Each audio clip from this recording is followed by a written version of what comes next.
Would you like one? Kids are being mass murdered and they need your help, man. I know.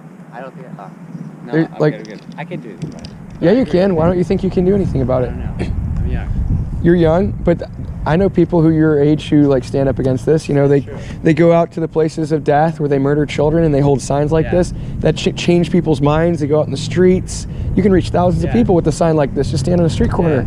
You know. I agree. So you should do that. I don't know. Check out the website. I will. I'll check out the website. Do you have one? Well, you don't know the website unless you have one. It's important information anyway, man. Okay. Would you like one? Children are being mass murdered and they need help. Yeah, I know. Most Christians are ignoring this. Most Christians are just going about their business like everything's okay when children are being mass murdered in killing centers in this area. Christians are using birth control that murders children. They're using in vitro fertilization. They're murdering their children. Like, it's a full-blown genocide. Yeah, I know. So, like, this is a great website to check out back here. Do they have, like, action steps on here? If you go to the website, like, ways that we can get it abolished, or what? Well, right. It's going to be abolished by us changing the culture through the gospel. So that means just living like real Christians in this culture. That means preaching the gospel to thousands of people, you know, and like going out in the streets and educating people with signs like this.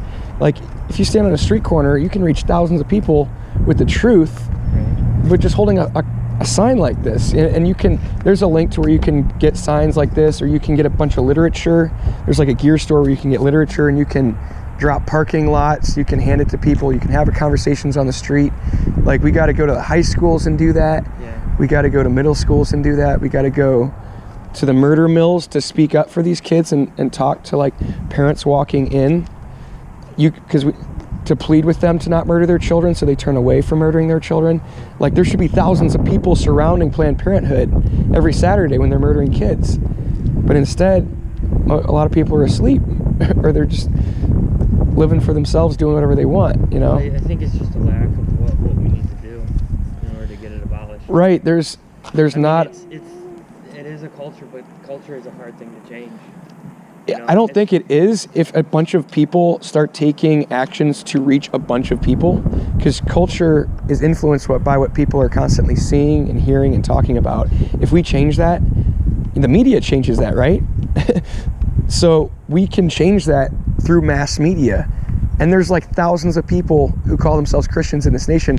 What if they all started doing that? What if they all started getting out there on the streets protesting this, you know? What if they all started preaching the gospel on the streets and like being intentional about like destroying this and like really living their life consistently? Like, they're actually kids being murdered. Do you have a way, like on this website, do you have a way that, I mean, absolutely this is going to stop if everyone becomes a Christian. If everyone hears the gospel, people become Christians, absolutely this is going to stop. But is there a way that this can happen faster than that?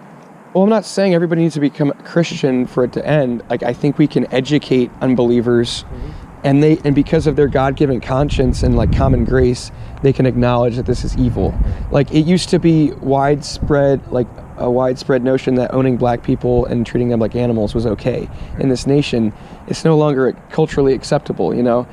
And not everybody became a Christian for that to happen. So now it's culturally acceptable to mass murder children, and we want to shift the culture so that it's not acceptable anymore. And it doesn't require that everybody becomes a Christian. We just got to act like kids are being murdered. You know, when the people who say it's murder, when they act consistently and start acting like kids are actually getting murdered by like urgent action every day to stop it, then people are going to wake up and be like, hey, maybe that's actually murder. But when we say it's murder and then don't act like it's murder, people don't believe us. They like see our hypocrisy, and nothing changes, you know?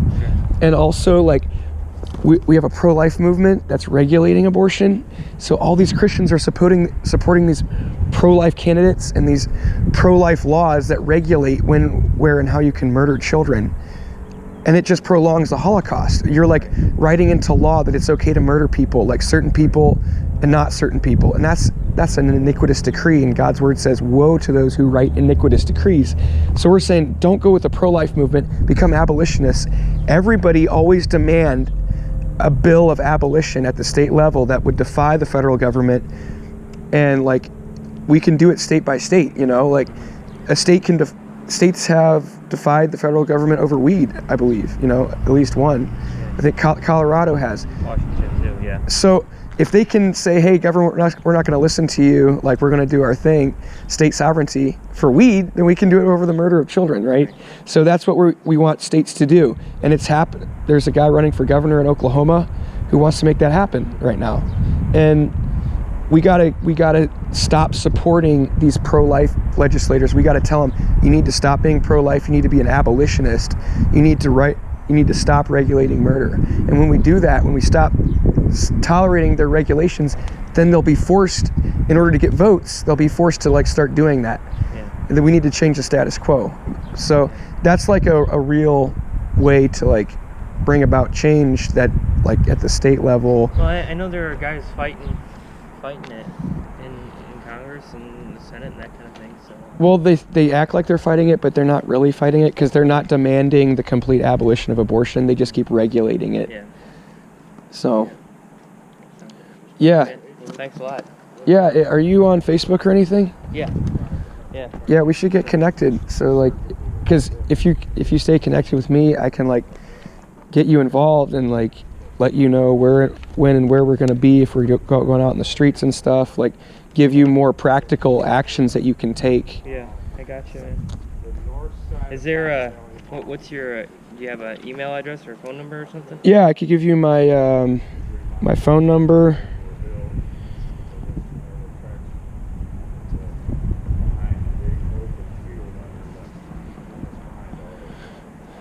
What's your name? Matt. Matt. I'm Nate. Nate. Nice to meet you. See you, man. All right. What's the number? 630